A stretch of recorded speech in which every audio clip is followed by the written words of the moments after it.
What's up guys, in this video I will give you 5 tips on how you can shoot a travel video with your iPhone. I'm currently here in Hurghada, Egypt, here on vacation, and I thought it would be a great idea to give you guys some tips on how to shoot a travel video but still be able to enjoy the moment while traveling. The best part about filming with a smartphone is that you don't have to bring a lot of gear with you to create great looking videos. In fact, the less gear you bring with you, the more creative you will have to be when it comes to shooting your videos. For me, when I'm traveling, I like to keep it mobile and lightweight. When it comes to capturing moments, I want to be able to do that quickly and efficiently. With that in mind, here are 5 tips that will help you create better travel videos. Tip number 1 is to travel light. Sometimes we think we have to bring a lot of gear with us to create the shots we need. Try to be creative and only bring the necessary gear with you. Try to challenge yourself using the tools you have with you. If you don't have a drone, use a tripod, for example, or anything that can bring your camera high above ground to create that fake drone shot. Also, when traveling light, you're able to capture moments much quicker and makes the trip more enjoyable. Here are the tools I bring with me whenever I travel. Now, obviously, the iPhone 13 Pro Max is always with me, but what I additionally bring is a smartphone gimbal, which is the DJI OM4. And what I like about it is that it has a magnetic clamp that allows me to go handheld in a matter of seconds. I also find it convenient to use the DJI OM4 as a power bank, since shooting videos can drain the battery quickly, and because you're on the go, it is hard to find a place to charge your phone. Now, a lot of my shots are handheld, but there's certainly also moments where I prefer using a gimbal to add more movement into my shots. Now, the gimbal is also great for capturing hyperlapse, which I love to include in my travel videos,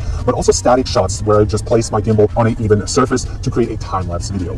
Now, tip number 2 is to shoot handheld. Like I've mentioned, most shots made during my travel videos are shot handheld. The travel video of Istanbul, Turkey was shot 80% handheld. For me, shooting handheld is the quickest way to capture moments. To get the best handheld results, shooting in a high frame rate such as 60 frames per second to then slow it down in post, which helps smoothen out the shots. Additionally, I like to add image stabilization in post to get the best results possible. As you can see, you don't necessarily need a gimbal to create dynamic looking shots. If you need to create a static shot such as a time-lapse, instead of bringing a large tripod, use a gimbal or a GorillaPod, which is much smaller in size, portable, and versatile to use as you can wrap it around objects like a pole or tree. Tip number 3 is body posture. Whenever shooting handheld, you want to keep your arm close to your body and create a 2-point contact, as this will help smoothen out the shot. You also want to walk heel to toe to avoid up and down movements. This way you will make your shots look much more natural. When holding your phone, try to hold it in a way with one hand supporting the bottom of the phone and the other hand placed towards the center of the phone. You will notice that you'll have much better grip and can therefore control your camera movements much better.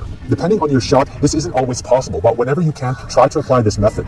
Also, while recording your videos, try to hold your breath, as this will also help make the shakes less apparent. Tip number 4 is to make sure you get a variety of shots. Try to shoot as many angles, focal lengths, and movements as you can think of to make your videos more interesting. Include wide-angle shots to establish the scene, but also capture detailed shots that are important for the story. I often see people doing the mistake of just capturing wide shots, which can quickly get boring. Shoot a scene from different angles so that you can cut between the shots to make the video more engaging. The best travel videos are those with many creative shots in it that make you feel like you're there. Also, the more variety of shots you have, the easier it is for you to piece the clips together in the edit. Only around 10% of all the videos I shoot when it comes to travel type of videos end up in the edit, as I only take out the best portion of the video. As a rule of thumb, shoot more than you need, but also be purposeful with your shots so that it fits with your edit. This leads me to tip number 5, which is to shoot to edit. The tendency most beginner filmmakers have is to shoot everything they see without giving much thought. Before you start recording your video, think about why you're shooting it and how it fits the overall story that you will be telling when editing the video together. A good idea is to do some pre-planning to have a rough idea of how you want the video to look like. How do you want the people to feel when they see your video? And based on that vision you have in your mind, you can start shooting more purposefully.